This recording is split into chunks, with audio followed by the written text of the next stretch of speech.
नमस्कार। मैं हूं विनय बिहारी सिंह। मेरे YouTube channel tea break with Vinay Bihari Singh पर आपका बहुत बहुत स्वागत है।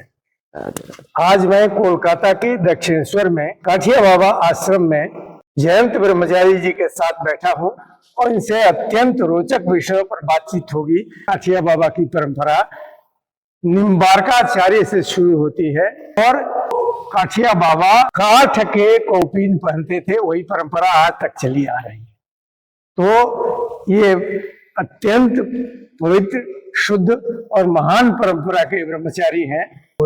हाँ, आप सभी को स्वामी धनंजय दास काठिया साधन सेवाश्रम दक्षिणेश्वर कोलकाता में स्वागत है। तो आइए ब्रह्मचारी जी से बातचीत करते हैं और इसमें ये भी कि जो लोग आत्महत्या के बारे में सोचते भी हैं वो कितना बड़ा पाप करते हैं, उस ब्रह्मचारी जी ये भी बताएंगे और भी अत्यंत रोचक बातचीत होने जा रही है। ब्रह्मचारी जी, संसार में कुछ लोग कहते हैं कि हमारा जीवन तो ठीक ही चल रहा है, भगवान का जप करने से क्या फायदा, टाइम नहीं है, ध्यान करने का टाइम नहीं है। तो उनके लिए आपका क्या संदेश, क्या आप कहना चाहेंगे उनके? देखिए, शास्त्र में कहा गया है कि मनुष्य जीवन बहुत ही दुर्लभ है। पशु एक श्रेणी है, मनुष्य पशु नहीं है।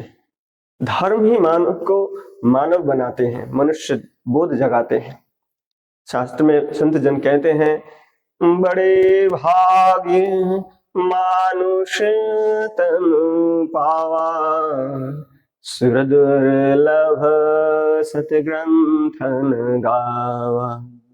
यानी बड़े भाग से मानव जन्म मिला है, बहुत ही भाग्य, ये बहुत ही दुर्लभ है। भागवत में कहा गया है सुदुर्लभ, सुलभ हो गया है लेकिन बहुत ही दुर्लभ है। देवता जन भी इसी को प्राप्त करने के लिए बहुत ही प्रयत्न करते हैं लेकिन उनको प्राप्त नहीं होता है। क्यों?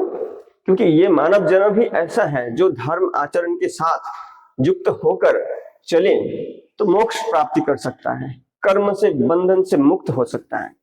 पशु जीवन में नहीं होता है, देव जीवन में भी नहीं होता है। तो इसीलिए अगर हम सोचें ऐसे कि हमारा जीवन तो चल रहा है सही से, खाना, आहार, भोजन, संगम सब कुछ चल रहा है, सही ढंग से चल रहा है, लेकिन बोध हमारा जागृत नहीं हुआ है, चेतना जागृत नहीं हुआ है। चेतना कैसे जागृत हो? जब हम भगवत उपासना करें, जब हम धर्म के रास्ते में चले, सही या गलत का विचार कर सके, तभी हम मानव कहला सकते हैं। बिना हम तो पशु के अधम और कुछ नहीं है। अच्छा, जो लोग छोटी छोटी बातों पर स्वामी जी आत्महत्या कर लेते हैं, आजकल ट्रेंड बना हुआ, कोई बर्दाश्त नहीं करता, बस एक ही है, जीवन का अंत कर दो।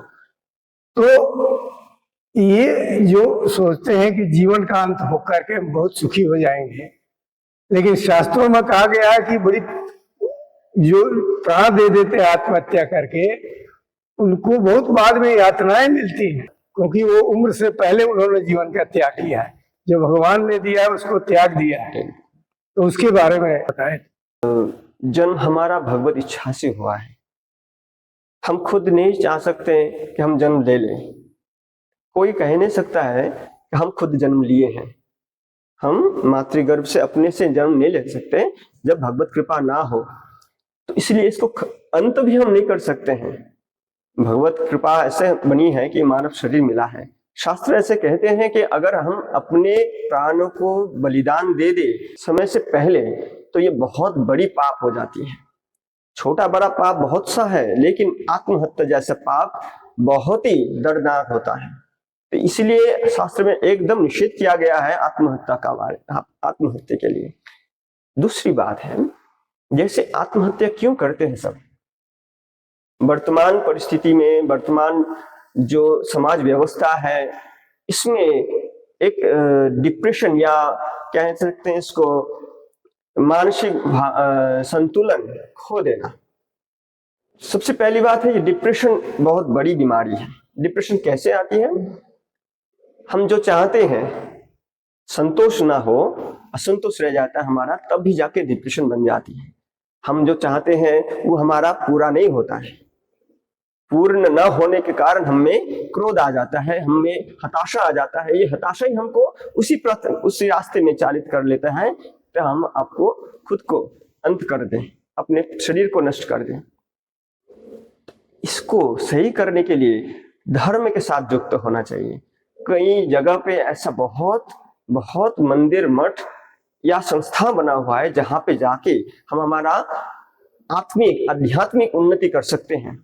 एवं ऐसा बहुत जन है जो अपना मानसिक उन्नति कर चुके हैं, चेतना को बहुत ऊंचे लेके गए हैं, ये डिप्रेशन से निकाल के। कैसे? वो मंदिर, मठ और आध्यात्मिक उन्नति के द्वारा। इसीलिए सभी से निवेदन है, खुद को, अपने आप को ऐसे बेकार में नष्ट ना करें, धर्म के पथ चले, धर्म से युक्त हो जाए। हर जीवन में, हर क्षण में हमारा धर्म युक्त है। हम सुबह उठते हैं, जो सनातन है वो सुबह उठते हुए रात को सोते वक्त तक हमारा धर्म आचरण ही करते जा रहे हैं। बिना धर्म के कुछ नहीं हो रहा है। तो धर्म के साथ युक्त होने से हमारा मानसिक या शारीरिक हर व्याधि दूर हो जाती है। सबसे निवेदन ये है, भगवत कृपा के पात्र बने, भगवत उपासना करें, संत जन को समादर करें, इसी से बन जाएगा आपका सब काम। अच्छा सुमित जी, संसार के लोगों को उनके हृदय में ईश्वर के प्रति आकर्षण हो, इसके लिए उनको क्या करना चाहिए? शास्त्र कहते हैं साधु संग, संत संग, सदग्रंथ संग, ये बहुत बड़ी मेडिसिन है। अगर कोई संत कृपा कर दे, तनिक से भी कृपा कर दे, तो जीव का कल्याण, परम कल्याण हो जाए। हम सभी जानते हैं रामायण के बारे में। रामायण के रचयिता है वाल्मीकि जी। इनका पहले का जो जीवन था वो एक दस्यु वृत्ति का था, वो डकैत था। उनका पेशा ही था जीव को कष्ट देकर, यातना देकर लूट लेना। हत्या भी कर देते हैं, बहुत ही हत्या कर देते, निकृष्टतम अपराध कर चुके थे। लेकिन सामान्य एक क्षण के लिए भगवत कृपा बन गई, संत कृपा बन गई, तो वो रत्नाकर से वाल्मीकि बन गई। तो ये एक बहुत बड़ी उदाहरण है। क्षण भर के लिए साधु संग, सत ग्रंथ संग हो जाए तो बहुत बड़ी कृपा हो जाए। तो सभी से हमारा ये निवेदन है, सदग्रंथ का पाठ करें, सत्संग करें। कहीं भी थोड़ा सा भी सत्संग मिल जाए, ये आजकल YouTube में बहुत सा सत्संग हो रहा है, संत जन का वाणी सुने, उनके वाणी के पथ पर चलने का कोशिश करें। कोई भी एक वाणी को पकड़ कर चले, कोई भी आचार्य, कोई भी संत का एक वाणी को अगर जीवन में उतार सके तो जीवन का कल्याण हो जाए। ये धीरे धीरे बहुत ही लाभदायक पथ में ले जाए हमें, ये हमारे जीवन का हर समस्या का समाधान बन जाए, भगवत उपासना के साथ युक्त हो जाए। ब्रह्मचारी जी, आपके काठिया बाबा आश्रम में साधना परंपरा क्या है? जप है या प्राणायाम है या क्या परंपरा है? हमारे आचार्य की परंपरा है भगवत शरणागति, भगवान के साथ खुद को सरेंडर कर देना। उनके भगवान यानी हमारे गुरु भगवानी से कहा जाता है, आचार्य यानी भगवत स्वरूप है। तो आचार्य के सामने अपने आप को सरेंडर, संपूर्ण सरेंडर कर देना, संपूर्ण निवेदन कर देना, यही हमारे आचार्य के उपदेश है। इसी से हमारे परम कल्याण हो जाता है। साधन पद्धति में अगर जाए तो गुरु शरणागति ही हमारा साधन पद्धति है। गुरुदेव जैसे कहें, जैसे मंत्र दें, उसी का जप 2 सुबह और शाम, उठते बैठते 2 टाइम तो आसन में बैठ के, या इसके अलावा संपूर्ण दिन भर दिनचर्या के अंतर्गत अनवरत वही मंत्र रटते जाएं।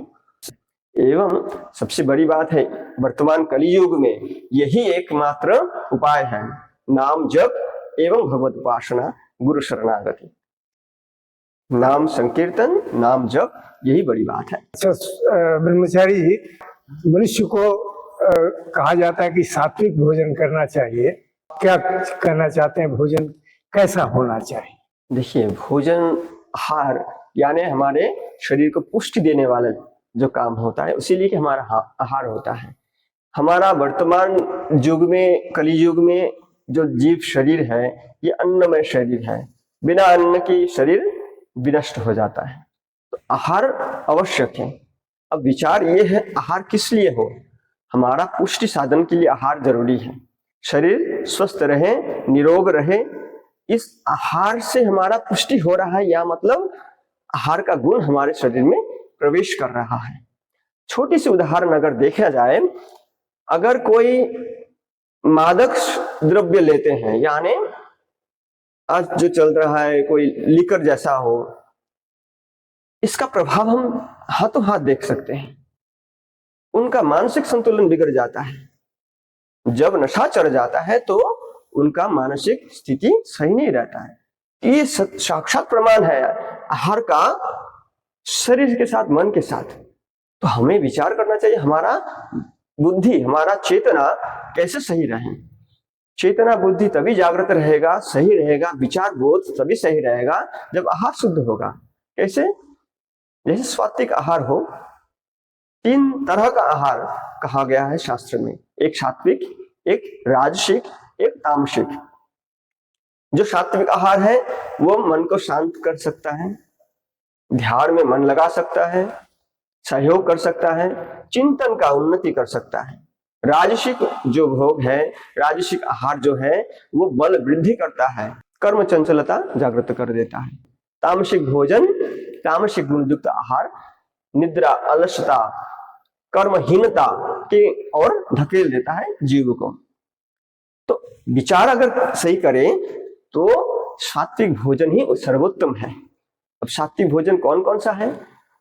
जिसमें किसी को कष्ट ना हो, जिस भोजन के तरह भोजन प्रस्तुत करते वक्त कोई विकार ना हो। वर्तमान युग में मांसाहार का बहुत प्रचलन है।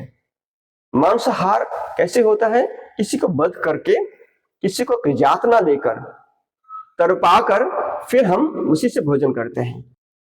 उसका जो गुण है वो तामसिक गुण होता है। शास्त्र में ऐसे ही कहा गया है, जो किसी और को भोजन करके और किसी को यातना देकर भोजन करता है उसमें तामसिक गुण ही प्रकाशित होता है। अब उसी का रक्त, उसी का मज्जा, उसी का मांस हम जब अंदर हमारे पुष्टि में प्रवेश कराएं तो हमारा भी स्वभाव, हमारा भी गुण, हमारा भी चेतना उसी के जैसा हो जाता है। क्रोधी राक्षसिक वृत्ति जैसा हो जाता है, आसुरिक वृत्ति जैसा हो जाता है, क्रोध बढ़ जाता है। तो इसीलिए सर्वदा इसी को त्याग करना चाहिए। अगर किसी व्यक्ति को अपना चेतना को संतुलित रखना है, व्यवस्थित रखना है, बुद्धि को स्थिर रखना है तो सात्विक भोजन ही उत्तम है। जैसे अन्न, दाल, चावल, साग, सब्जी, ये सब बहुत बढ़िया सात्विक भोजन है। इसी से पुष्टि बहुत बढ़िया हो जाती है और ध्यान, चिंतन और नाम जप में भी बहुत उन्नति हो जाती है। स्वामी जी, काठिया बाबा आश्रम के बारे में बताएं ताकि हमारे दर्शक जान सकें कि काठिया बाबा आश्रम की परंपरा क्या है और इसकी महिमा क्या है। यहाँ हमारे गुरु जी महाराज जी द्वारा रास पूर्णिमा में ये मंदिर प्रतिष्ठा किया गया एवं ठाकुर जी की प्रतिष्ठा हुई है। हमारे मूल गद्दी श्री वृंदावन धाम है। ये परंपरा अति प्राचीन आदि परंपरा, वैष्णव परंपरा कहा जाता है, जिनको निम्बार्क संप्रदाय भी कहा जाता है, सन संप्रदाय भी कहा जाता है। तो ये निम्बार्क संप्रदाय के अंतर्गत हमारा आदि परंपरा है, जो भगवान नारायण से शुरू हुआ है। भगवान नारायण हंस रूप में भागवतम में व्याख्या किया गया है। हंस भगवान सनकादिक को मंत्र शिक्षा दिए थे। गुरु शिष्य परंपरा वहीं से शुरू हुआ था हमारा। वही आदि परंपरा हम चलते चलते आज 57 आचार्य श्री सूरजदास काठिया बाबा जी महाराज जी के रूप में हमारे गुरु महाराज जी आसीन है गुरु गद्दी में। नागा जी की परंपरा से ये प्रसिद्ध भी है। वृंदावन में स्वामी नागा जी महाराज जी की धारा से ही चलते हैं आ रही है। हमारे इस निम्बार्क संप्रदाय की परंपरा का नाम इस रामदास जी काठिया बाबा के नाम से ही प्रसिद्ध हो गया। और भी ये काठ कौपिन पहनते थे। जो संत जन हैं वो जो कमरबंद पहनते हैं वो काठ के पहन रहे थे रामदास जी काठिया बाबा जी। अच्छा, वो काठ का कौपिन पहने थे, इसीलिए इनका नाम पूरा भारतवर्ष में काठिया बाबा हो गया है। हालांकि ये हमारे परंपरा निम्बार्क संप्रदाय के ही अंतर्गत है, उन्हीं के धारा से चल रहा है, स्वाभुराम द्वारा के अंतर्गत है। लेकिन रामदास जोगीराज रामदास जी काठिया बाबा जी के नाम से ये धारा भी काठिया बाबा नाम से प्रसिद्ध हो गया है। वर्तमान आचार्य हमारे श्री गुरु महाराज जी उनके चौथे उत्तरसूरी हैं। पहले रामदास जी काठिया बाबा जी, फिर उनके शिष्य संत दास जी काठिया बाबा जी, फिर हमारे गुरुदेव यानी दादा गुरु जी महाराज जी, स्वामी धनंजय दास काठिया बाबा जी, उनके बाद हमारे गुरु जी गद्दी में आसीन हुए थे। अच्छा स्वामी जी, काठिया बाबा आश्रम में कौन से आराध्य देव हैं? आदि प्राचीन परंपरा हंस भगवान से शुरू होकर सनकादिक महाराज जी से सनकादिक भगवान, फिर नारद भगवान जी, शिष्य परंपरा गुरु शिष्य परंपरा से आते हुए नारद भगवान जी से श्री निम्बार्क भगवान जी के पास ये मंत्र आया। उनका जो सिद्धांत था वो द्वैताद्वैत सिद्धांत था। इसी सिद्धांत के अंतर्गत हम राधा कृष्ण जुगल उपासना करते हैं। सबसे पहले ही ये निम्बार्क भगवान ही जो थे जो राधा कृष्ण जुगल उपासना के प्रचार किए थे। उनका मत है कि हम कभी राधा कृष्ण के अलग अलग उपासना नहीं कर सकते हैं। अगर जुगल उपासना करते हैं हमारा गति और तीव्र उद्धार हो जाए। जुगल उपासना के बिना कोई उद्धार नहीं होता है। इसी सिद्धांत के अंतर्गत हम राधा कृष्ण जुगल उपासना करते हैं। ब्रह्मचारी जी बहुत बहुत धन्यवाद। नमस्कार। नमस्कार। जय राधे।